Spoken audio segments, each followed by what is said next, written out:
Wow, we have so much to get to tonight. So let me get this straight. We're at war with Iran. We're under a partial government shutdown, which means TSA agents are not getting paid and are having a tough time making ends meet. Yet y'all still want folks to come to work? Plus, people who need or even want to travel are standing in hours-long lines that are wrapping around multiple floors at airports just to take a flight. The president doesn't want to pass any legislation unless it has his voter ID bill. You guys know what I'm talking about, the Save America Act included in it. And on the state level, instead of our governor and state officials trying to figure out the chaos that happened on Election Day in Dallas, they are in Dallas erasing rainbow crosswalks in and around the Gayborhood, and with plans to also remove Black Lives Matter crosswalks too. Like, what are we really focused on? Y'all, we have so much to talk about. The Tashara Parker Show starts right now after this. Yay. The Tashara Parker Show. The internet's favorite cousin. A different perspective on news, culture, and hot topics. The Tashara Parker Show.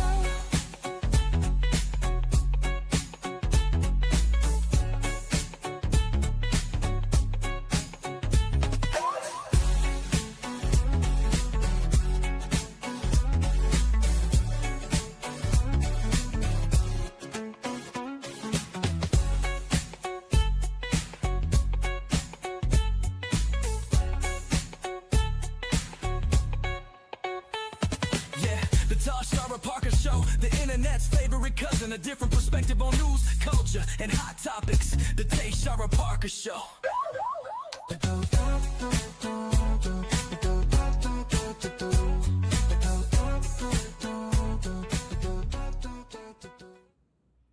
Okay, what is up? What is up? Okay, we're at our new time. Let me know how you're feeling in the comments. As always, I see some of you already tapped in.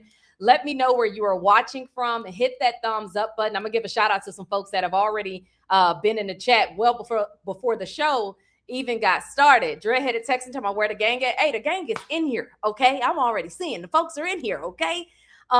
Most storytellers say right in time for my 5 o'clock news. Okay, there we go. Absolutely. While I edit, I love it. Aisha Smith, also one of our members, same here with Most Storyteller. Good evening, everybody. Hello, hello, hello. Dreadheaded texting. Oh, you got a picture now. Now I can see who I'm talking to. Austin up in here. Thank you so much for being a part of the Tashara Parker Show. Good morning, Brighton. Hello, everybody. Carlotta, we're going to have to make sure we get you a picture too. Good evening, you guys. Hello, hello, hello. Mar Taylor, hello. I love it. Oh, I love your profile picture too. Also watching on Facebook. Remember, you guys, if you're watching anywhere other than YouTube, make sure you share the video, comment, let somebody know that we are live at 5. Okay, we are live and in the building. Let us know where you are watching from. Make sure if you're on YouTube that you have already liked and subscribed, all that good stuff. I always want to make sure that we are intentional about figuring out where folks are watching us from. Oak Cliff in the building. I see you.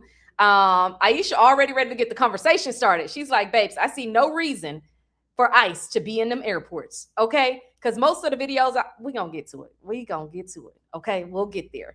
Oak Cliff in the building. Appreciate you guys joining. Dr. Kristen also in here, tuning in from Las Colinas. Irving in the building. What you say? Okay, again, don't forget to like and subscribe. So first, because we have some amazing guests that are joining us, I got to talk about this. Have you guys heard about the Dallas crosswalk situation, right? I remember back, what was this, last year, conversations started swirling from Governor Greg Abbott, basically saying that they would need to remove the rainbow crosswalks in Dallas. In addition to that, also remove the Black Lives Matter crosswalks, okay? And the deadline to have those gone was supposed to be by the April 28th, the month of April. This comes after a directive, by the way, from Governor Greg Abbott issued last October. It requires all 30 non-standard crosswalks in Dallas to be replaced. The governor's office says the directive is meant to prioritize uniformity and predictability in traffic control devices statewide. But to many folks, of course, in the community, these crosswalks meant far more than paint on the pavement. And y'all already know this, and I'm sure you've seen some of the viral videos. I saw somebody even in the Gayborhood went back and tried to repaint some of those crosswalks. And I believe that individual ended up getting arrested for trying to repaint the crosswalks after folks were out removing them starting, I believe it was yesterday. So I do want to bring in a couple of our guests. Dr. Pamela Grayson will be with us with Collective Activism in South Dallas, and Elaine Campbell with the League of Women Voters. So Dr. Grayson, how you doing? Want to bring you on. Hello. And Elaine, thank you so much for always being a part of our conversations here on the Tashara Parker Show. Thank you both for joining us at our new time, at least for now, because we're testing this thing out. So Dr. Grayson, I got to start with you. You were quoted calling this removal hateful, thoughtless, cruel, and ignorant. Take us deeper into what that means. What do these crosswalks represent to the South Dallas community specifically? And we're truly talking about, in this instance, the Black Lives Matter crosswalk. Exactly. Now, first of all, thank you so much for having me. Of course. Again, my name is Dr. Pamela Grayson. So now, when the crosswalks popped up, it was shortly after the George Floyd incident here in Dallas. And, it was wild here in Dallas for those of us in the activism arena after George Floyd. And so I saw a friend post on Facebook, hey, look, this has popped up in South Dallas. So that was when I had first seen them. But here's the thing for me. Thank you for putting that message here in South Dallas. But it really needed to be in North Dallas. Yeah. In the first place. Mm-hmm. You had it in the wrong place. We know that we matter. But why didn't you put it up in North Dallas so they could kind of get a clue as well? So then they put them down here, did not maintain them. You can barely see that they say Black Lives Matter today, at least the one over there on MLK and Malcolm X. Sure. To remove them, yes, is hateful. First of all, the real power, it was a symbolic gesture. Mm-hmm. Did that really have any power? Was it really going to affect change? First of all, you put it in the wrong area, the area you took the path of least resistance when placing a powerful message. And then what you want to do is you have a governor in place who wants to remove everything DEI, everything LGBTQIA, everything he thinks that is giving someone a level playing ground, a level field. Well, if it's your goal to do that, let me know when you're ready to remove some of those ADA accommodations. Let's do some of those. Want to remove some of those ramps next to steps? Since we want to unlevel everything. How about that? Okay, Elaine, I want to bring you into this conversation. You'll have to unmute yourself. From a civic engagement standpoint, when residents see symbols of their community literally being erased, right, from the street, what does that do to voter participation and community trust when it comes to local government, right? These crosswalks ain't doing nothing to nobody, okay? And even the reasoning and rationale that they gave for this was something that has people like side-eyeing, like, really? Like, y'all gonna try to play with us like that? So what does that do, Elaine, from a community trust standpoint? First of all, I really appreciate Dr. Grayson's comment about they needed to be in North Dallas. I 100% agree with that. However, what it does, it demotivates people to want to be engaged because it's a statement of you do not matter. Basically, that's what the statement is. It's a statement of you do not matter, and you do not need to be proud. We do not need to be a community that is working together. It's a statement that's saying that. And obviously that is damaging, it's demotivational. And frankly, it is a way to get people to leave the state. And I hope that the government who is doing that understands that. People will not want to be here if things like that happen. They will not want to bring their businesses here. Dr. Grayson, I want to talk to you about something that I talked to you a little bit regarding off camera, and it was specifically how a lot of the focus, and some of it for different reasons, right? A lot of the focus has been on the rainbow crosswalks being removed, but I don't think folks, some didn't even know that Black Lives Matter was going to be included as part of his call to action, the governor's call to action back in October. So can you talk a little bit more specifically about that one being removed and kind of the feedback that you've heard or received from the community? You told me that you got some feedback from some folks after your commentary yesterday. Let's talk about that. Yeah. It says Black Lives Matter. Mm-hmm. We get mad when we say that. You want us to act like Black Lives Matter. But my favorite quote from James, Lord, I don't forget, James, my favorite author, one of my favorite authors, I just went blank. That's okay. But he said, I can't believe what you say because I see what you do. Mm. You say my life matters. You get mad when I say it because you say it matters. Mm-hmm. But look at what you do. You put this little symbolic square down, and not just like that, you're going to sweep it away. The little symbolic meaning that you gave to me, you're going to take from me. And yes, this did aggravate some folks. I did an interview yesterday for the very same thing and woke up this morning to hate mail in my Facebook inbox from a gentleman that was, I'm assuming, in the Marines. That's the branch that says hoo ha. Is that correct? Because he said hoo ha. Mm-hmm. And telling me that 90% of America wanted the SAVE Act and that I was misled and that Obama was one that sold out the country. Biden wore diapers, not Trump. And for me to be educated, I was misled. And I looked at the interview. I don't even understand where that level of vitriol and hate came from. But this is the foolishness that you expect us to look over, and the governor's actions perpetuate it. How so? You're saying my life matters, but you're erasing what little bit of notification or notoriety or evidence that's out there. That's you're saying that it does. Yeah, I see. And then, like I said, why don't you don't want to level the playing field? Let me see you roll back. This is an effort to roll back, DEI advancements.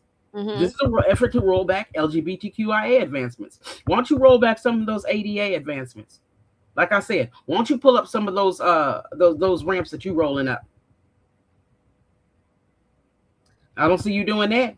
Child, listen, Elaine, let me get you back on up in here because Dr. Grayson has mentioned, look, a lot, right? And I want to go back to from a standpoint because I know your rationale when you come into these types of conversations, Elaine. The League of Women Voters has focused on protecting voting rights and civic representation. Do you see a connection between erasing these symbols and the broader rollback of representation that we're seeing politically now? Yes, and I just want to say, Dr. Grayson, I think you're typing, and so if I could hear it. That's okay. No worries. But can you repeat the question? I was having I Oh, couldn't that's hear okay. you. Yeah, that's okay. Dr. Grayson was like, I got to get my thoughts out, okay? No, of And I course. don't blame her. So Yeah. my question is, when it comes to focusing on protecting voting rights and civic representation, do you see any type of a connection between erasing these symbols, right, and the broader rollback of representation we're seeing politically right now? Well, there is definitely a correlation. I mean, we can see that, and it's interesting that the person who responded to Dr. Grayson also wanted to mention the SAVE Act. Yeah. So while we are wanting to basically send a statement that Black lives do not matter and that LGBTQIA people are not human, basically, we are also at the same time working hard to roll back voting rights. Yeah. To assure that people do not have equal say. It is all under the same umbrella of not wanting all people to have the same level of economic mobility and access to things that are available in our country. Our current administration flat out does not want all people to have access. They only want a few people to have access. And they say that, they're proud of that. So it's not something that that they hide. By no, it's not something they hide at all. No. Dr. Grayson, No. I want to bring you in here. You'll have to unmute yourself. One community member said the money used to paint and now remove these crosswalks could have gone toward a shelter, a homeless shelter, or something along those lines for the unhoused. Do you agree with that? And what would you have wanted that money to be spent on in South Dallas? Okay, first of all, that money that initially was used was not public funding. Those came from private funders. So that was their option to do with what they wanted their money to do. Now, the money to undo it, yes, definitely could have been used somewhere else because this just didn't have to happen. Could it have been used for housing? Absolutely. Mhm. Absolutely. We are in dire needs of affordable housing in Texas. You're in need of housing, period, because we have, 10,000 unhoused and about 1,500 beds. Yeah. So yes, that is a very applicable statement. But is it applicable to this particular situation? Probably not as much as the originator thinks. Where do you go from here, Dr. Grayson, with so much happening in the world, so much chaos? I kind of mentioned it off the top. We got war going on right now. We got folks not getting paid and still having to show up to work to do a job. We got and South Dallas has its own set of community concerns that many of us could be focused on. Where do we go from here with this conversation about crosswalks and sidewalks, et cetera, and how do we move forward with actually getting something done that's meaningful? Oh, I couldn't wait to answer this. To the voting booth. Okay. You go vote. Yeah. You hear me? You go vote. If you had a new governor, Gina Hinojosa, with some sense, you got the opportunity to get a new senator. Yeah. You get the opportunity to get some folks that don't perpetuate foolishness, that don't perpetuate unnecessary things, sending us to a war with some folks that ain't did nothing to us and have now created issues for us. Yeah. You know, let's talk about that accident in LaGuardia. You didn't have enough people out there. Right.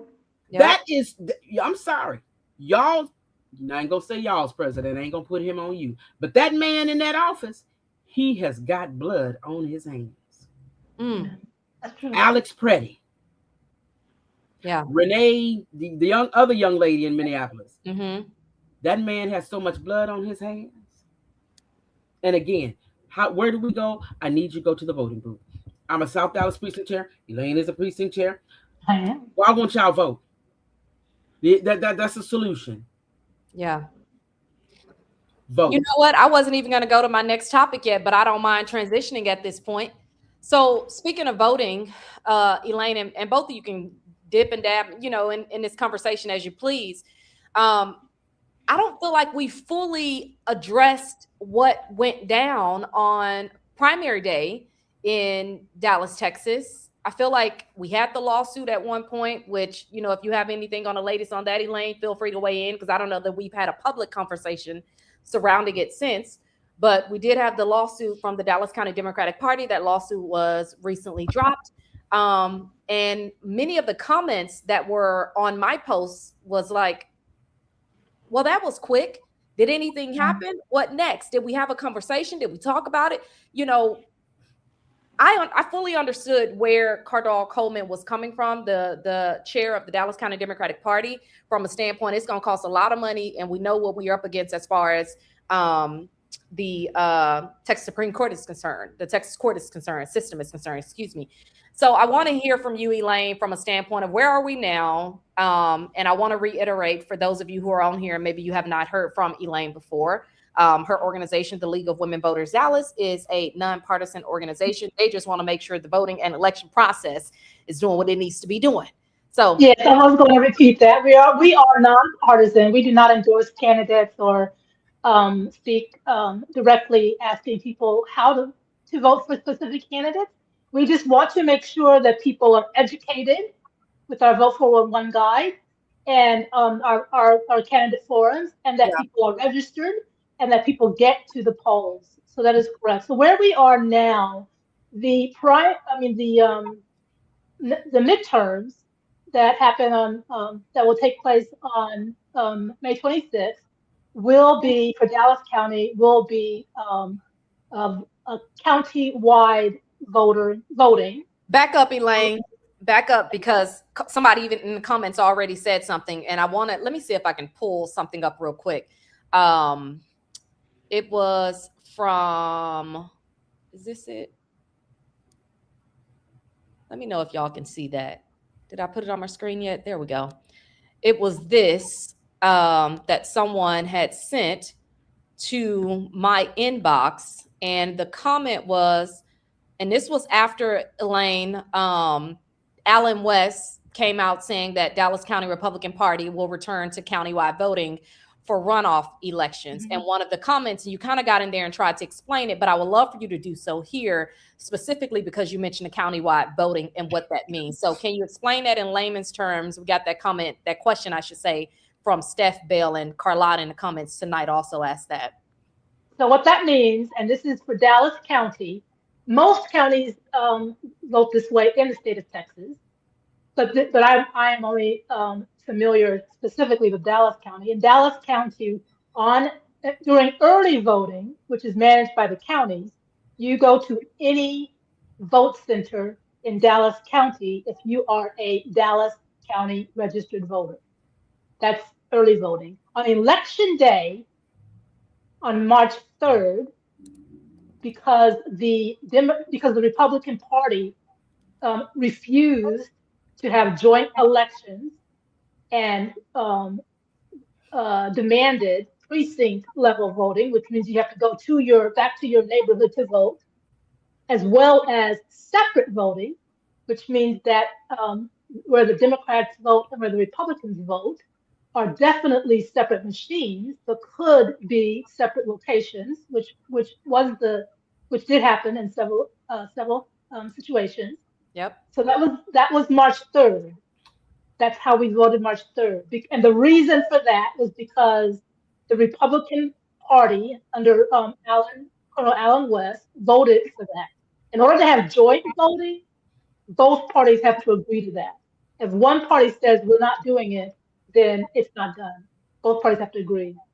So after the fiasco on election day, the Republican Party did find out, you know what, this actually affected all voters. This actually affected us also.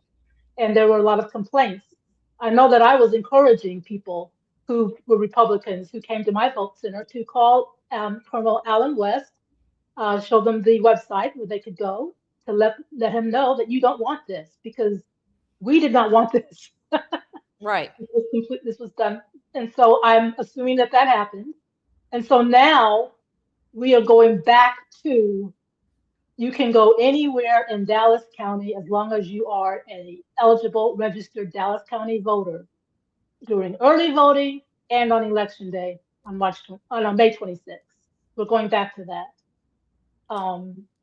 So people can go anywhere, correct? Yes. In Dallas County to vote. Yes. As long as you are a Dallas County registered voter, you can go anywhere. The reason I keep saying that is because I have had people come to my vote center who were Collin County voters, and sure, thought that they could vote there. But you have to be you have to vote in your county. You can't go anywhere in Texas. You have to go in your county. Right. Appreciate that, Elaine. Dr. Grayson, you'll have to pull yourself off mute. From a vote, so obviously you're very familiar with the process. What are you hearing on the ground? Because we can talk about these conversations till we're blue in the face.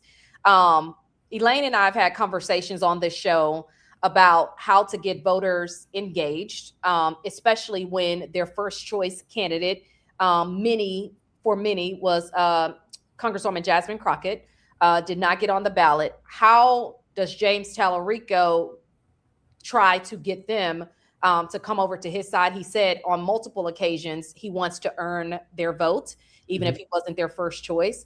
But what are you hearing on the ground, especially? So the question is twofold. I want to start with the first piece of it. Everything that happened on election day during the primary March 3rd. Start there. Did you hear any conversations surrounding issues that people had at voting places where you were located? That's number one. And then secondly, on top of that, how do you get voters re-engaged when they feel like folks aren't really out here fighting for them and for their vote? Okay. So, when you invite Dr. Grayson I'm gonna tell the truth, Sure. whether or not it's actually liked.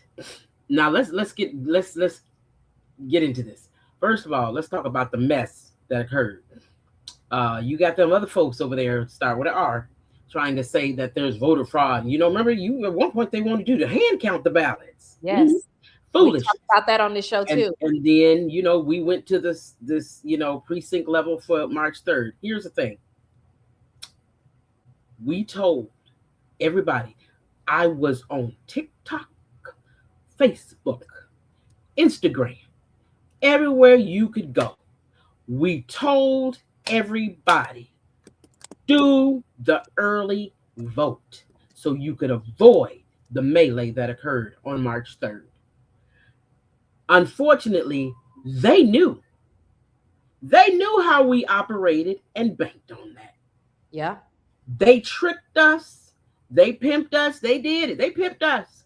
They knew that we as a people would wait till the 3rd and have this kind of issue, and we fell for it. What is that? Why is that the case? Like psychologically. Now, let me back up. Let me say this. I do understand that some individuals can only go on election day. I don't believe deep down, if we're going to keep it a stack, I don't believe deep down that you couldn't have made time, because we make time for everything else, whether that be after work, whether that be before work, whether it be on a quick lunch break, because mind you, up until election day, we could vote anywhere. I remember when I was working full time, I would go on my lunch break real quick, walk a block or two down the road to the courthouse and go vote and go back to work. And so no, there's no excuse. None. Okay, because week one was 8 a.m. to 5 p.m. Yeah. Week 2 of early voting, 7 a.m. to 7 p.m. Yeah. If you working, unless you working 12-hour days, but 7 a.m. to 7 p.m., you could have made it to early voting. Yeah. And avoided this. And so what the things I did here was, that's how they took it from Jasmine Crockett. That's why she didn't win. And first of all, I knew when they asked for that extra time and tried to file the lawsuit, it wasn't going anywhere. Who's your attorney general? Come on.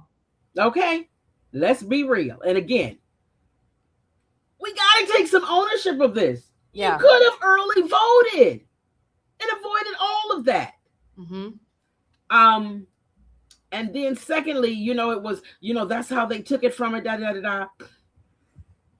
How many counties were her and Tallarico competing for? How many counties total? Right. How many did she win? How many did we actually do the work in? Did you go to all of them? So I'm sorry. I am all for supporting women that look like me, but I'm also always going to tell the truth. Mm-hmm. We didn't do the work. We didn't do the work around the state that we should have. And I gotta say this, there were things said on the campaign trail. I'm stunned. Why would you say that? Mm-hmm. And now I'm seeing her question. You're right. I took Tallarico to task for not coming to South Dallas. And I have his information, and I'm working with his team to bring him here. Mm-hmm. And one of the things I want him to sit down, because he's got to answer the hard questions. Yeah. I'm going to be the first one, because I want to see. I got to know what you're going to say when a person looks at you and says, you don't look like me. You have not endured my struggles. You're white. You don't know what I've been through. You don't know what I've had to go through in discrimination. Your life has been easy for you. Why should I trust you? I need to know what his answer is to that. You're right. You're right. And those are the hard questions I want to ask Tallarico myself. Elaine, Tallarico was here. Appreciate that, Dr. Grayson. Elaine, Tallarico was here this past weekend at the Dallas Democratic Convention. I listened to his speech, and I want to know from you, after you and your a few individuals had conversations with the Tallarico team immediately after the primary election. What What are you seeing now? What are you hearing? Do y'all? Now, can I go back to the early voting thing? You Because absolutely can. I want to make sure, because I do want to say this, especially as a representative of the League of Women Voters. Election day is a voting day, and no one should be penalized for voting on election day. There are reasons that people vote on election day. There are people who work 12-hour shifts 7 days a week. They do exist. Do they exist in the numbers who voted on election day? I do not believe so. Do we have enough early voting for most people to vote early? I agree, but I still, I do not blame people for voting on election day. That is a day to vote, Can you and no answer one should this be at the bottom too, Elaine? It says even if you work, you get 2 hours. only on election day are you allowed that, because I looked up the law. Thank The you. only day that a employer is required to give you time to vote is election day. They Got are not required to do that during early voting. Um, so, but anyway, I just wanted to say that, and that is definitely the stance of the league. We want to fight for people to have a smooth time voting every day that the polls are open, including election day. And we're not going to admonish anyone for not voting early. So, even though we heavily encourage people to vote early every time we talk, but we're not going to admonish them for that. But I appreciate Dr. Grayson's opinion. I've heard it from many people. I just, have a different one, We which know is not you which is repping the fine. league, so you got to say what you got to say. But we got to make Yeah. sure that folks understand where we are at this point. And I get both sides of it, because some people make it it's a tradition to go and vote on election day, and I love that. But they still have a plan, right? They know that they're gonna get there Yeah. early. They're gonna have their snacks in line. They're gonna, 1, 2, 3, 4, 5. All we're saying is, I was literally in the background with my friends, my close friends, telling them, what do you mean you gonna go at 5:45 p.m.? And I've been on this That's so frustrating. I agree. telling people for the last month to go and make sure they got a plan and vote I all these know. days. And some of my friends work from home. What do you mean you going at 5:45 on election night? Oh, come on now. So those are some of the people. I know we're having a broad conversation, but those are Yeah. the folks I'm talking about. You working at home, but you still want to go on election day, and that's fine if that's your tradition. And I get what you're saying from the League of Women Voters Dallas, but I am just saying that I understand what it means, because on election day, maybe we need to have re-strategize within our mind and conversations and dialogue surrounding it, because we're in Texas and crazy stuff happening in Texas on election day. That's all I'm saying. But go ahead, Elaine. I didn't mean to No, that's it. That's it. And regarding Talarico, so I 100% agree with Dr. Grayson regarding the hard conversations. I also um, received his political campaign manager's information yesterday because there's a group that I am putting together as well yeah. to meet with him to ask the same questions. Every speech, just like the speech he made at the Democratic Convention, he does say over and over again that the Black vote in Texas is very important. I need to earn the vote. I need to do this, but I haven't seen him do any of those things, and that's my concern. And we also have seen from his supporters, not from him, but we have seen from his supporters on Facebook messaging. And in scenarios like that, you never know whether someone is truly a supporter or if they're saying something just to be, crazy. You never know. However, we Right. have seen direct anti-racist, misogynistic comments made to other, just in general, from his supporters while talking about him and why a person should not have voted for a Representative Crockett, and we've never seen him admonish them. Mm-hmm. And I'm sure you've heard the saying that silence is complicity. His Yep. silence is not good. It's not good, and it needs to stop. So those are the conversations that I'm also going to have. Um, Words with action means diddly squat. I agree. That's exactly. That is. So we do keep hearing him say those things. I actually should have reached out to Dr. Grayson because she would have known right away to find out if he ever went to South Dallas. I did not know that he hadn't, and that's horrible. I think that's horrible.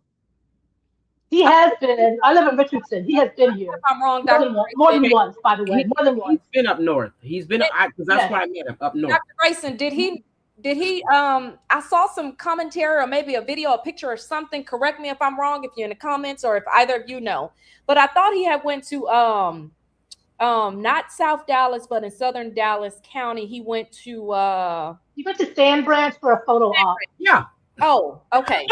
That doesn't count. Go ahead No. on now. he went to Sand Branch and did a little work. Like Cornyn when Cornyn took them people Whataburger at TSA. Talking about, child, if y'all don't open up this government and get these people. Now I'm gonna say this: when I talked to him, he mentioned Sand Branch to me, Yeah. and I said, "Hey, I'm in South Sand Dallas, and Branch, you right? don't seem to come there." And he said, "I was at Sand Branch the other day. I really want to talk about Sand Branch." Yeah. I didn't bring it up to him; he brought it up to me. So I do think he perhaps may be genuinely concerned. But I got a question. I hope you don't mind. I really have a question because I'm a little frustrated. Now, I know I, as a lowly precinct chair, made videos, made posts. The Democratic Party made videos, made posts. Other precinct chairs made videos, made posts. Candidates were on the radio, on the TV, telling about early voting. And folks are still blaming the party for not putting it out there enough. Good Lord. What more are we supposed to do? League of Women Like the party Voters. got it out there in the right places. No, people just didn't do it. I don't think that there was not a lack of communication about what was going to happen. There just frankly wasn't. So if anyone is saying that, I agree with Dr. Gray. There was not a lack of communication. Go up. I'm looking at the comments. Well, it's the Democratic Party. They didn't tell enough. Oh, There was a tremendous, dear God, outside of coming and knocking on your door. yeah. But is that what it takes? There were mailers sent. Yes, there are those of us Hold that on, go Elaine. knock on I'm gonna doors. stop you right there when you talk about mailers.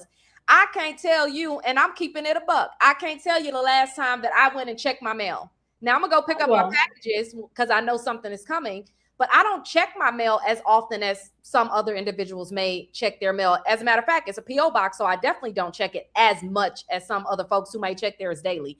That's a generational divide because there are a lot That's of why folks there were different things. There were TikTok posts. mail. Okay, It was an avenue. It was one avenue. I know they spent $1 million But you on a it. generation that's on social So- media. Yes, go ahead. Go ahead.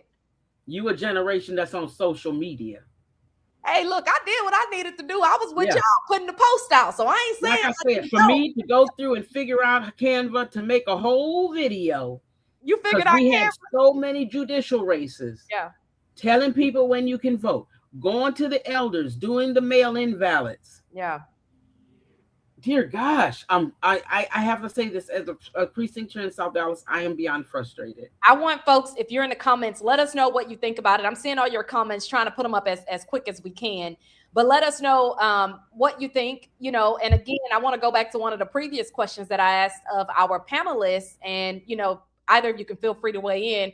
How do you get voters back engaged? Because it will be a fallacy to say that a lot of them were not engaged solely because they wanted to vote for Rep. Crockett.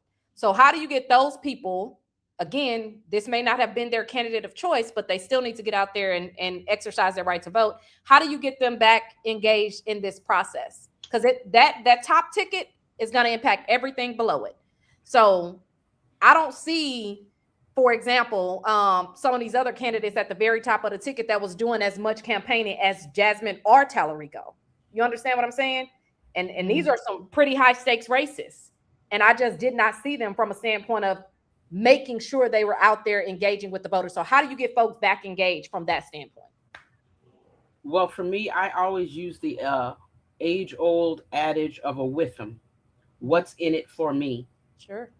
and I try to make them understand how the legislation directly impacts them. One of the I'm laughing at the comments. Yeah, One me of too. That was great. the keep using that sand bread. One of the key things that I have told people, for instance, here in the state of Texas, they were trying to pass a law that would state that the state legislation would overrule local legislation. And again, that was Abbott trying to come at Houston, Dallas, and the urban areas that, are blue. They don't really follow him. And I explained to them what this means to you. First of all, most people that look like me, we are renters in the city of Dallas. Yeah. And if state legislation overrules local legislation tells your landlord they're required to have air conditioning in your home. State legislation does not. So if that law goes through, guess who's going to be hot? You're with him. What's in it for you? Now, look at your gas prices right now. Look at your food prices right now. Look at what's going on with healthcare right now. Look at what's being involved in a war. We ain't got no business over there messing with them folks. No business. Right now. No business. And understand, look at these little ICE facilities they trying to pop up in small areas that are going to decimate these small towns' infrastructures right now. These people aren't going to have water and electricity because the ICE facility is going to suck it up and break them down. That's your with them. That's your what's in it for me. That's why you need to vote for Talarico. That's why you need to vote for people that's got sense. I'm going to need you to get off of being angry. Get off, I want to jump in right there because, I have a problem when we say, folks, just get past your feelings and make it happen. I think that somebody needs to earn my vote. Right. Now, let me be very clear. I'm going to be out there voting. I'm going to vote. I'm not missing my opportunity to vote, period. Point blank. However, I don't think it's, I think that turns a lot of people off when somebody says, well, hell, I'm pissed off, but y'all tonight, well, just get over it and get back in there. No, I don't mean it like that. What I'm saying is this. Look at the big picture. Sure. Look at the big picture. I think though, Dr. Grayson, I agree with what's in it for me. However, Talarico specifically, all the things that you mentioned help humanity in Texas. My family and I were talking about some things as an example. Now, these are not things that Talarico can control, but this is just an example. When Biden was running, and he said, I am going to make sure that I nominate Black women as federal judges because they have been missed and ignored. I am going to make sure we have a Black female Supreme Court person because that group has been missed and ignored. That specific, those are the types of things that we need to hear from Talarico. Not just what are you going to do for all of Texas, what are you going to do to assure that while you are working on all of Texas, you're not going to do the same old and leave out Black Texans. That's the norm for Democrats and Republicans. That's the norm in our country when legislation is passed to assure that in some way, Black people are left out. And there are many, there's so many examples of that. So in what way? Maybe he has done those things. I have not heard that from him. Maybe he has some of those things in mind. I have not heard that from him. But those need to be conversations, not photo ops, not in front of the media would be preferred for me personally. But conversations with groups and communities in the southern sector of Dallas. I believe that he needs to apologize for never going there, and just real conversations about what his actions are going to be, because we haven't seen that from him. And what I am seeing from many people is, and like you, first of all, I'm going to vote, period. They could have one item on an election day in February 16th, and the snow could be on the ground, and I'm voting. So I'm going to vote. That's period. But I have seen a lot of comments from people saying that, you know, they're tired of doing all of the work, fighting, making sure they vote, and everybody else is getting help except them. Everybody else is getting attention and being respected and being highlighted except their community. So what is he going to do differently? That's what I need to hear from him. Good point. And Dr. I Grace, agree. about And to if jump you in there? listen, I said that earlier. We You need did say that earlier. You did 100. Yes, you did. and so Mhm. he needs to bring that tail to South Dallas and answer these hard questions. And yes, we are. He was saying because someone came to me and said, "Hey, I've been talking to him, trying to get him to South Dallas. We don't get a response." But I will say this: if you all recall, he got in a little trouble. Somebody, somebody said he said something, and then another candidate came out and said something, and there was a little Right. melee, a little fluffer or flupa with that. And I think that because of that instance, I think he kind of put the brakes on. Go back to the last comment because I saw my name put up. Dr. Grayson is mentioning it. Okay, they came up. I'm jumping. The crosswalks came up shortly after the George Floyd incident. That's when Congress put on dashikis and kneeled in the floor. Thought they was really about like, to do if y'all something. don't get y'all dumb tails up, look, if when you get some legislation, that symbolic mess does nothing for me. Yeah. But it was about that time after the George Floyd murder that those street things hit the ground. Elaine Okay. Judith, one of our members of the show, says you talked to Talarico's team a couple of days after the primaries. Have you seen any action so far after that? No, but I was told that the person I spoke with was probably not the correct person. So I got a person who reports directly to him. I got their information yesterday and will continue to try. But so far, no, I have not. Okay. Egan's Media say I'm no political expert, but if I was Talarico, would have made some type of arrangements with the South Dallas venue the following weekend after the primary win to hold a town hall or something similar. We got so many comments. Look, I appreciate you guys weighing in. It's so much. Dallas County Convention and that people intentionally sat down when he was announced. I didn't see that. Did you see that, Elaine? I was at the convention. At the end, when many people stood up, there were quite a few people who did not. Mostly black people who did not. I must have been getting my reporter on because, baby, I did not notice that. That did happen. Shut your mouth. That did happen. Oh, okay. All right. Well, hey, I want to share something with the both of you, and I just want to get your thoughts on it because it's something that, as we talk about the Save America Act, which is Trump's voter ID law that he's been trying to get passed, I want to share something that I saw was happening in Florida, and I'm going to share it from an organization that I know Elaine and I follow very closely, and Dr. Grayson, you probably have heard of them at some point too. But this is from Vote Beat. That is the name of the organization, the newspaper, nonprofit newsroom. It says, as the Save America Act stalls in the Senate for now, Florida passes its own version. And I just want to get some feedback on this. Okay. By the way, Vote Beat, nonprofit news organization reporting on voting access and election administration. A signature piece of voting legislation championed by President Trump may not have much of a future in the Senate, but in Florida, the future is here.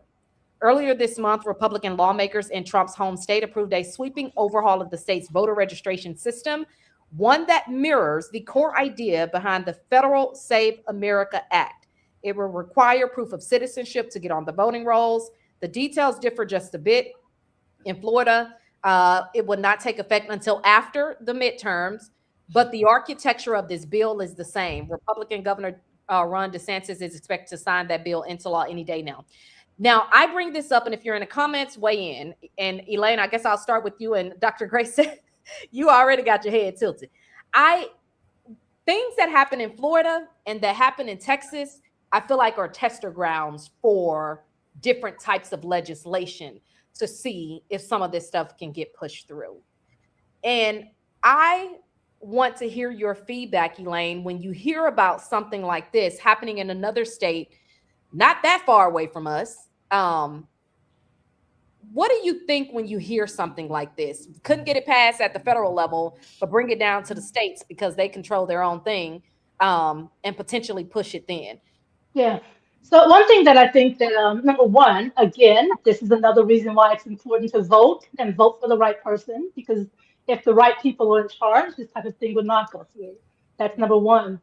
Number two, I was speaking with some people from the league earlier today, and we were saying that as we are going around educating people, more than likely, we don't know what's going to happen, but more than likely, because of the number of votes needed for it to happen, the SAVE Act at the federal level more than likely will not get passed. Sure. Does that mean something else isn't going to happen? So our message is get prepared. Right. Please go get your passport. Find out where your birth certificate is if you need to.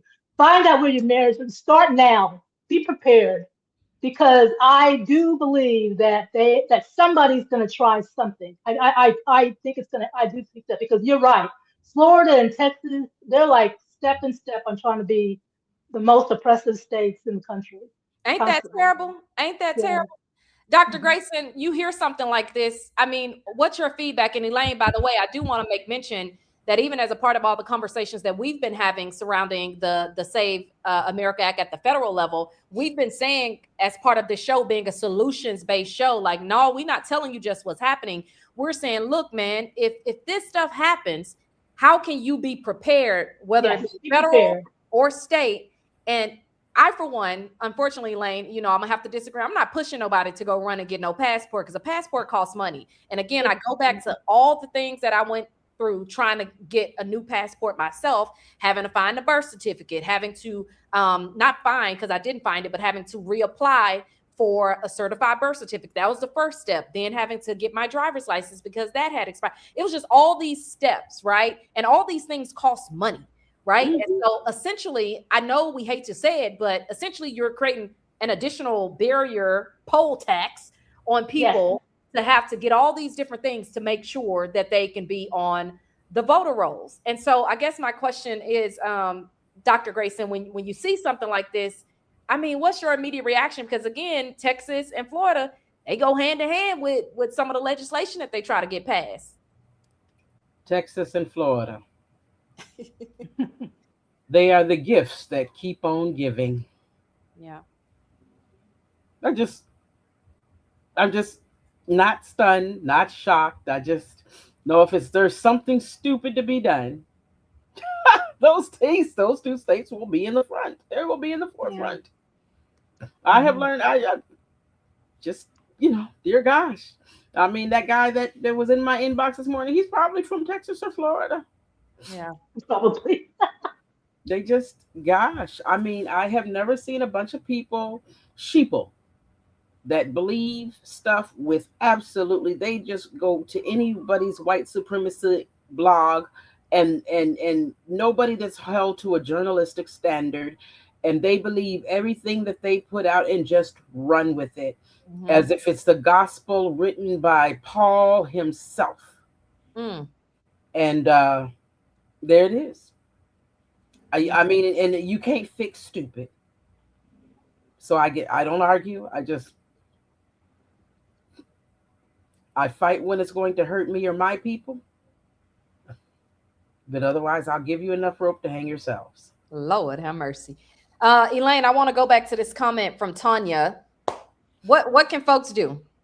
You mentioned the passport. I know the passport's going to cost you money. What other documentation can people gather now? It's going to cost you money.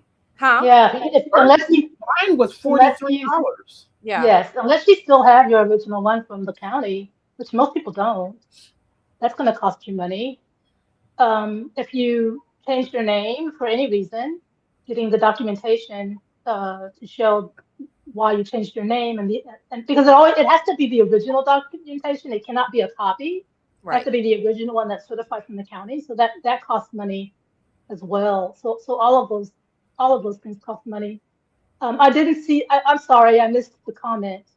Do Oh, you remember it what was it just from said? Tanya White. It's at the bottom of the screen. She basically said we need to get on offense on the Save the Act instead of Right. defense. Tell your people what they need to be doing now. Yeah, I do agree. And we are, there's several things that we need to continue to be on offense about. There are nonprofit organizations that help people get identification. I don't know if they help people get birth certificates, but I know that they work a lot with people who are reentering into the population from being incarcerated. I think that we maybe need more of those to help people who cannot afford those things. So that and we need to make sure we have good attorneys who are working on dismantling those things if they do come into law, because that is a poll tax. It is against our constitutional amendment to require money or having to purchase something to vote. That's against our constitutional I right. just want to make mention of this real quick. Dorothy Reed. Now, I'm not specifically responding to this comment or what was said in the comment, but there has been conversation surrounding people who are would be potential Trump voters, right? Who may not have access in these rural counties to some of the documents that they are trying to require people to have when it comes to this Save America Act. Have you seen any conversation surrounding that at all, Elaine? I have. In fact, I've had one. The more I research and listen to all of the details of the Save Act, Hmm. I know. I was thinking, I do not want this act to pass because it is voter suppression, but there is a high probability that it will actually hurt the red counties because and the rural which because rural counties, as you mentioned, are people who are mainly the people who do not travel overseas, do not have passports. Every time they register or change their voter registration, they would have to go to the county elections department. For some people in those counties, that's 100 miles away. Mm, So so they will definitely hurt themselves. And yeah. there is a possibility that it would backfire. At the same time, I am against it though, but I have had those conversations. Yes. CPND, one of our folks that are watching, mentioned he went and copied and pasted this from, I'm guessing, the .gov website. A new adult passport book, $165. Yeah. Renewal cost 130. Child passports under 16, 135. My Good goodness, Lord. that is a lot of money. What will it Yeah. cost if we don't turn seats blue? Did you want to weigh in on that, Dr. Grayson? Everything. Everything. Okay, we're about out of time, but I do want to get to one last topic here. One thing, by the way, and if anybody, either of you want to weigh in on this while I pull up this video, but James mentioned, and I feel like the Senate race, the U.S. Senate race, took a lot of attention because of the high stakes individuals who was in it, right? Mhm. But this is very important. In Texas, the governor race is I wouldn't I'm gonna read the comment. In Texas, the governor race is the most important race. I don't feel like we've had enough conversation I agree. about the governor's race. And I've interviewed Gina. I have an interview on my YouTube page. If you have a chance, you can go and watch it. But I don't see anybody asking where Gina then showed up. Well, I know it. For me, the question that, to be honest with you, I've had personal conversations with Gina, and the same things that I was saying about Puerto Rico. I did have conversations like that with her. So I do know. I don't know whether she's ever been to South Dallas. I have no idea, but I Has she do know that. not, to your knowledge? Okay, well, Indeed, that's and yes, and I am going to reach out to her too because I do have these questions. Because I have the mhm, same thing. You don't look like me. yeah. I need to know what that's going to look like. And she's going to have more power over our lives, more Yeah. impact than Talarico would. Yeah. Yeah. Because out of the box, there were all of these people endorsing her, and I was like, why? I don't really know her. So I got to know her and did ask her those questions, but I 100% agree that she needs to be out there more. So she has time between now and November, and I hope to see her Yeah, in out all there the making it places. happen. Hmm. I don't know. Was Gina at the convention Saturday? Uh, she wasn't at ours. She may have been at somebody's. Okay. I didn't see her there. Yeah. Because there were some other big events happening over the weekend, and I feel like I saw her name at something over the weekend. I don't remember seeing her or hearing about her at the Dallas County Democratic Convention. So because all the conventions were on the same day. Yeah, so it was a lot of stuff happening. And I think people had to pick and choose which ones they could show up with. What's this say? Hasn't Gina been crisscrossing with Tallarico? She gonna ride off Taller? Wait, what now? I haven't seen that at all. I haven't seen that either. I mean, I did see a post when she congratulated him on winning that race, but I Look, Tanya White, I don't know who she is, but she lit. I saw her congratulate him, but I have not seen her with him very much at all, frankly. Judith says Gina sent the video to Collin County's convention. Okay. Oh, okay.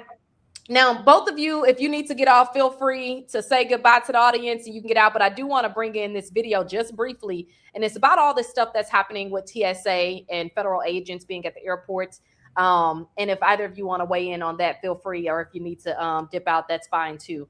Oh, and a reminder, real quick, Goddess Fly Diva reminding all of y'all to like and subscribe. Comment, like, and subscribe. Okay, one of our moderators. I'm going to make her a moderator. Like, comment, subscribe, you guys. If you have not done that already, we need to keep independent media alive. Yes, we do. So I appreciate you, Goddess Fly Diva. Also a member of the Tashara Parker Show channel. If you want to become a member, you're watching this live on YouTube or Facebook. All you have to do is, what's wrong? Did I get kicked out? What happened? I thought I was by myself and froze for a minute. Maybe I was the one kicked out. So that gotta be on me. That's my internet. My internet be saying, girl, that's enough now. You done went over your hour. That's enough. So thank you for that comment. Again, if you want to become a member, just hit the join button at the bottom of this video. Let me show y'all this real quick. Not understate the disarray here. Really, it's just been a tale of whack-a-mole at airports all across the country, so to speak, in terms of how long people are actually having to wait in these lines. Right now, just to paint a picture for you, we're in the middle of the basement corridor, the subway corridor. We've already been standing in line for 2 hours, and we are still on the first level of 3 different levels of security. We've been keeping a bit of a timer here. It says 22 minutes right now, but we should point out there's still a long way to go before you make your way through these security checkpoints. Some of the travelers that we spoke with on Sunday said that they were in line for 4, 5, maybe even 6 hours. Some even forced to rebook, trying to figure out how to navigate these lines as well. We should point out ICE agents are here. They are here to assist what the Trump administration says as it relates to crowd control and the like. Down here, there is limited AC, no water, no food, no cell service. The travelers around me have all... Real quick. Now, they say the ICE agent's supposed to be there helping with traffic flow and this and that. I ain't seen that, but I'm going to finish this video and, yeah, we'll go from there. Already missed their flights. They all know their flights, and they are rebooking on the other side in hopes that they will find some availability. We passed a pilot while we were in line. He said his busiest plane yesterday had just 50 out of 220 passengers here. This line is making some good time. We're about 47 minutes into the TSA pre-check line, but then it keeps going after as well. We're now on the ticketing level. This is now the 3rd floor of this line that we've been weaving our way through. You can see just how chaotic this is. Here in Atlanta, more than 40% of TSA officers called out on Sunday. Those numbers continue to remain high. There are concerns, by the way, that will actually get even higher.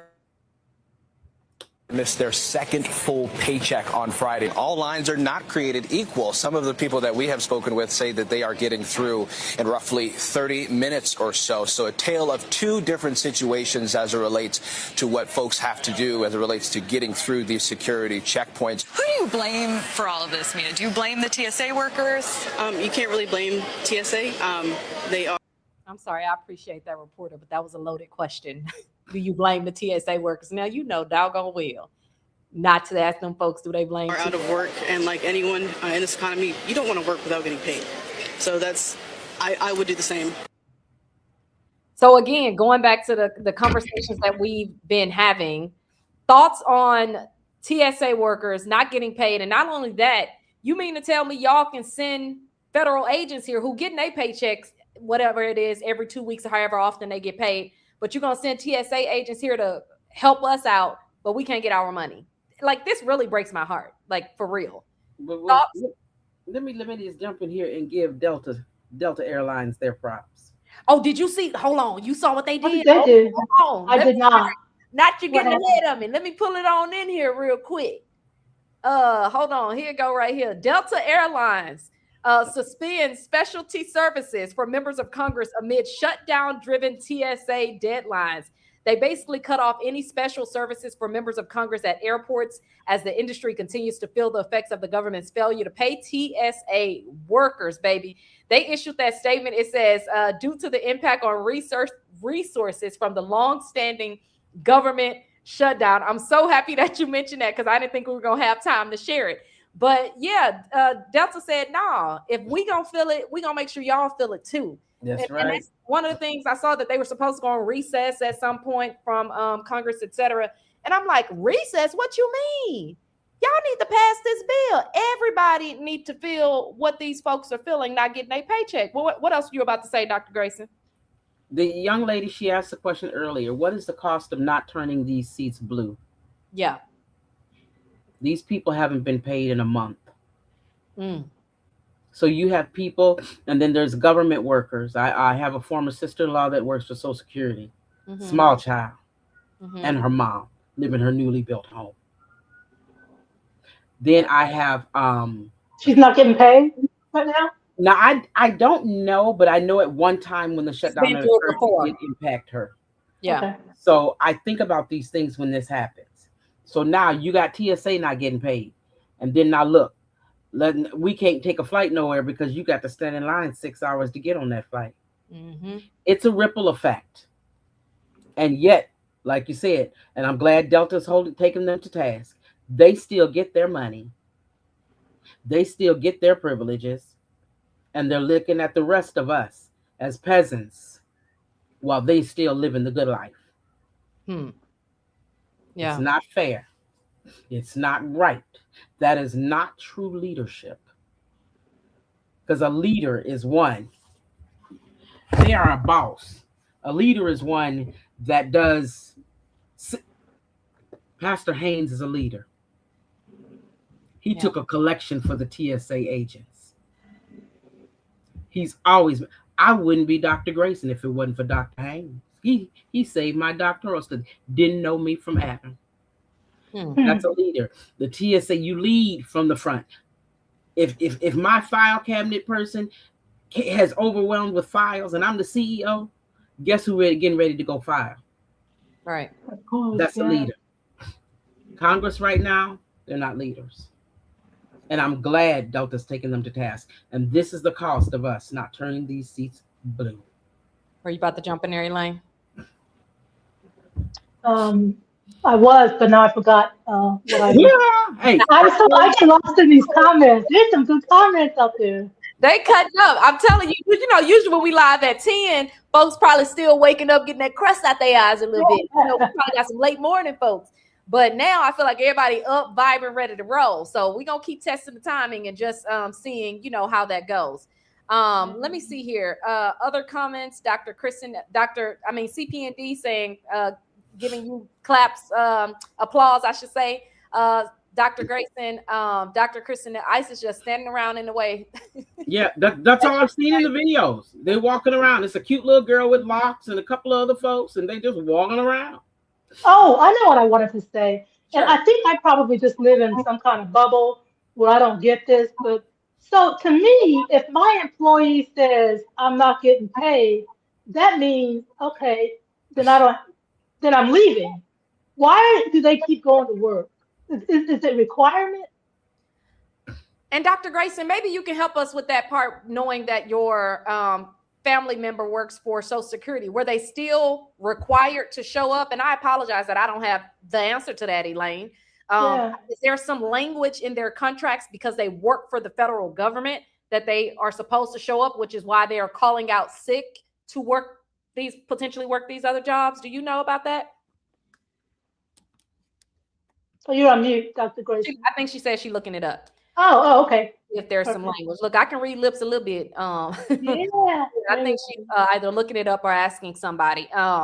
Tanya White say, we lit this evening. I am sick of this mess. Yes, you are, honey. Yes, you are. And I appreciate that. Tiff Critiques says TSA is required to show up. I've said that kind of a few times, but I wasn't quite sure what were the reasons that they are required to show up. Like, will they get penalized? Like, what happens if they don't, right? So I think that's a great question to ask, Elaine. Hey. I know the answer is out there somewhere. Okay, so I just AI'd it real quick. Girl, we don't trust AI. Who you using? Gemini. I'm gonna trust. Typically, most are furloughed, but some are considered essential and have to continue working without pay. Oh, they are considered essential. TSA is considered essential. Federal employees who work during a shutdown don't get paid until the shutdown ends, including military. Yeah. So if you're considered essential worker, right? Yeah. Judith mentioned Social Security is not impacted. Dr. Grayson was referring to her family member from in previous shutdowns, some of them being full shutdowns where Social Security employees were impacted. Is that what you were referring to, Dr. Grayson, in the past? Takara saying, thank you, Elaine, for asking that question. Was also wondering why they still showed up for their shifts. Remy Valentine. Okay, this is from opm.gov. Oh, perfect. Saying the same thing.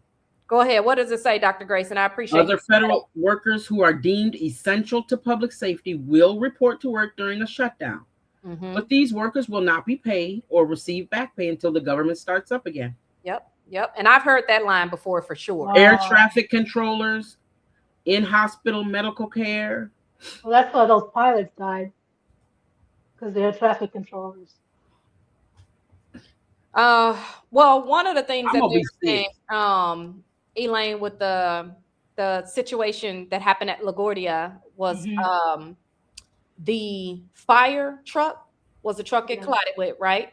Correct me if I'm wrong, and I'm thinking about what I was reading earlier today, but that truck didn't have the proper something on it to be able to receive all the information that it needed from air traffic. So yeah, that's a whole nother conversation that we can dive deeper into. I want to highlight Remy Valentine, who is one of our members of the Tashara Parker Show channel. And she mentioned that she is a federal worker. And if we don't show up, we can lose our job. Thank you, Remy. And I'm glad that you're still working and getting your paper. Okay. Hopefully you ain't part of this mess. But thank you for mentioning that. Always like to have that firsthand account of what's being done. Takara say, so if they are terminated, do they forfeit receiving unemployment? Ooh, these are great questions. Man, if y'all know somebody from TSA who would be willing to talk to me undercover, will hide their voice, and I'm so serious, their voice and their face, and will be willing to share, I would love to have some conversations. I know I can get the union, but I want to talk to some people, some real folks, okay, about what's going down. If you're an 80s baby, you've seen this before when Reagan fired traffic controllers. Oh, wow. Yeah, I remember that. What happened, Elaine? Oh, it was horrible.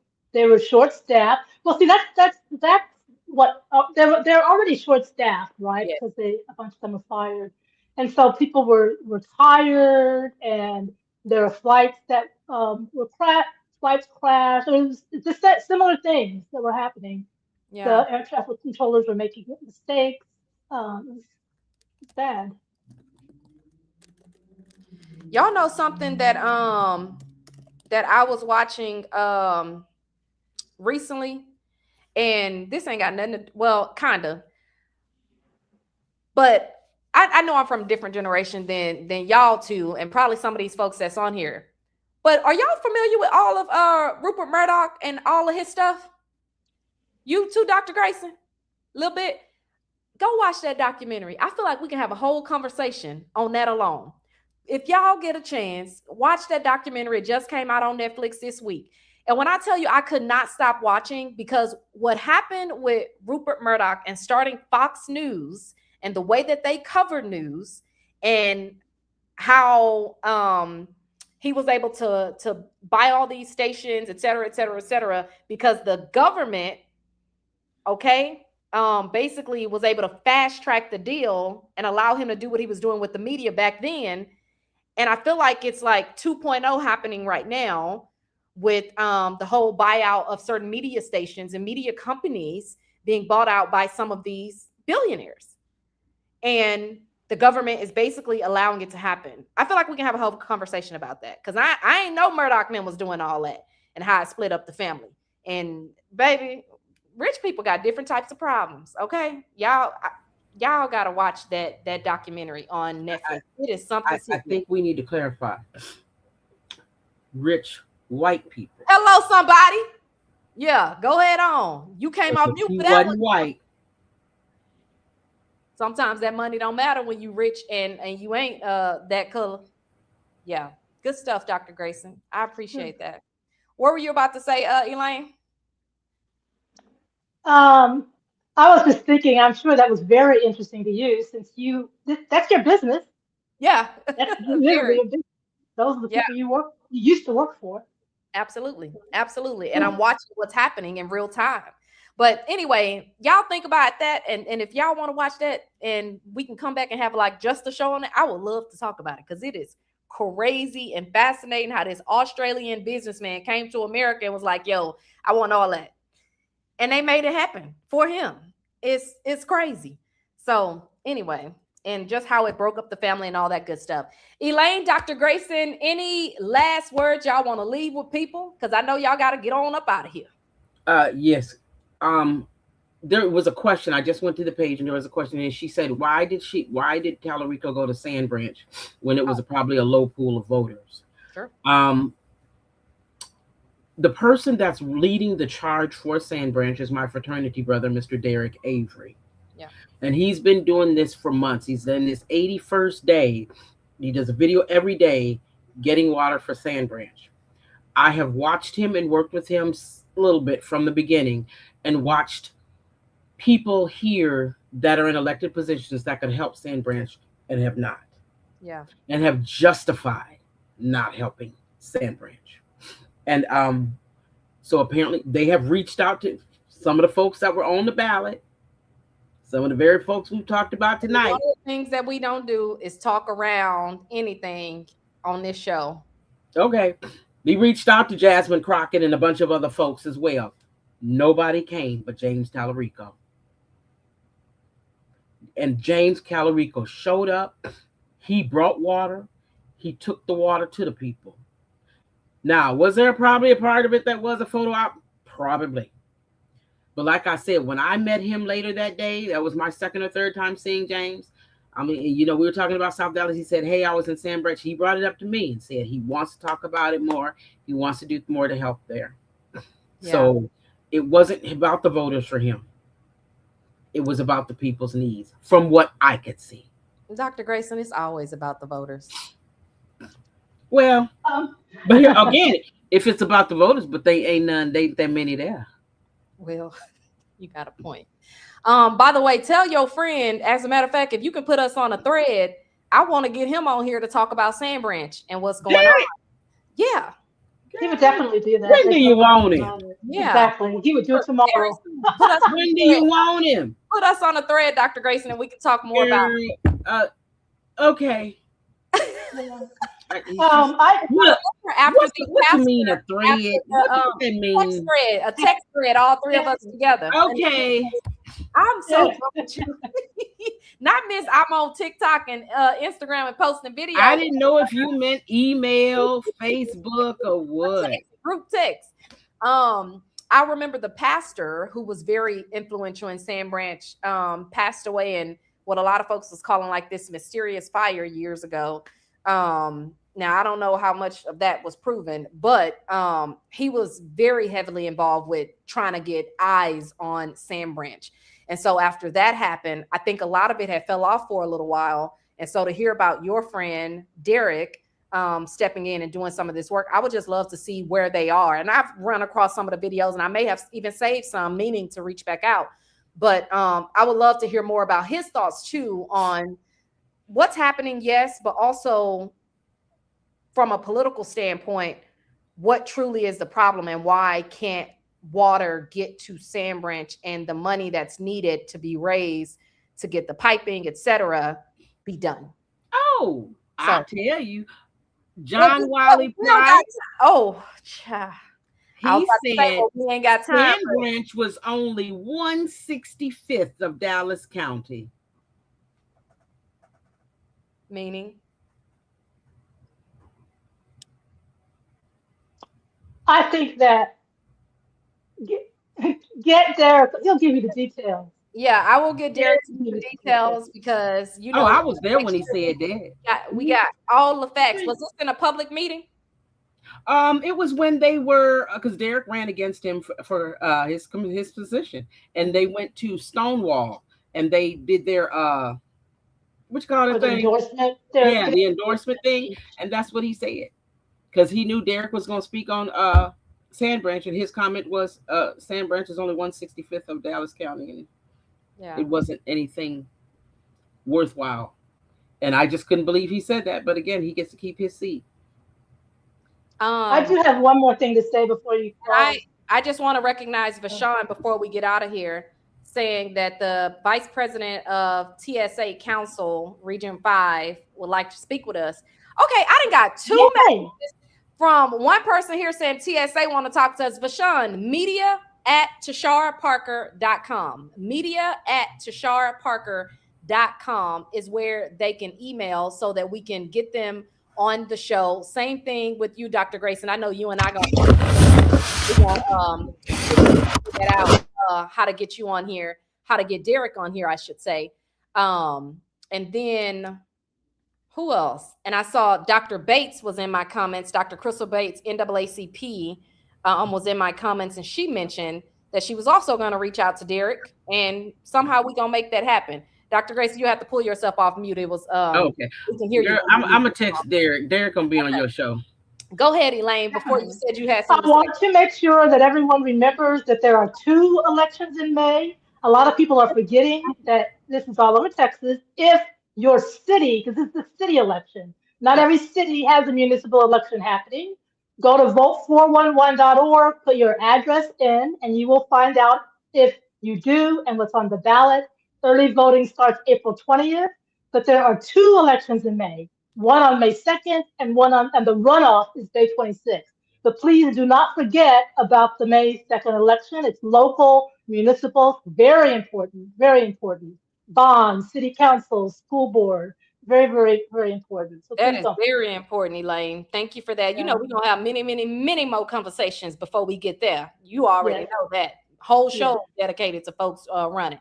Okay. So thank you for that, Elaine. Dr. Grayson, any last words real quick before we get out of here?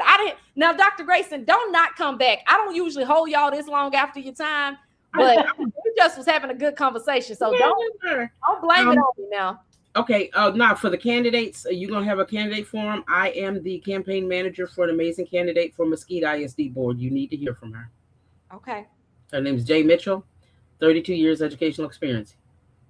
Amazing lady. So we want to come back for that. We're gonna send that in an email, okay? Oh, send it in an email on this show, media@TasharaParker.com, and we can make it happen and try to figure it out from there, Dr. Grayson. Okay, we'll do one for you. I'm going to call you, Dr. Grayson. The league will do one. Help you do one too. You want?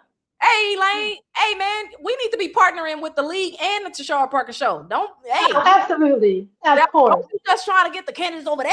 Like, hey, 100%. we can all partner together because I can bring some folks out. I love that. I'm just saying, maybe we can stream it live on the Tashara Parker Show. I don't know. I love that. Okay.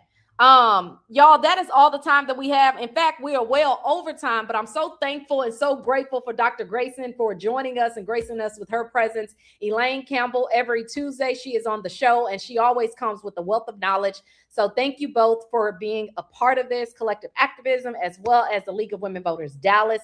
Two amazing organizations doing absolutely incredible work. Elaine and Dr. Grayson, don't leave. I'm going to end the stream. Thank you so much, you guys, for being a part of the show today. Like, subscribe, tell your mama them to like and subscribe, your cousin them as well. Like and subscribe on our YouTube page. That is how we continue to show folks the work that we are doing. And not y'all in the comments talking about y'all love the longer shows. Hey, man, we got to stick to time. All right. Thank y'all so much.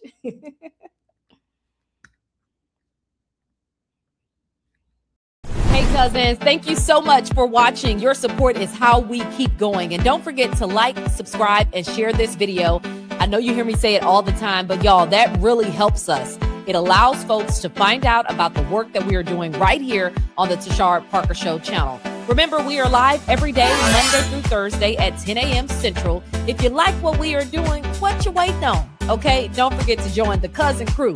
Please consider becoming a member of the Tashara Parker Show channel by hitting the join button. We could not do any of this without all of you. Thank you so much for supporting independent journalism. And as always, subscribe, yes, to the Tashara Parker Show channel. Our voices are more important now than they have ever been. Thank you so much.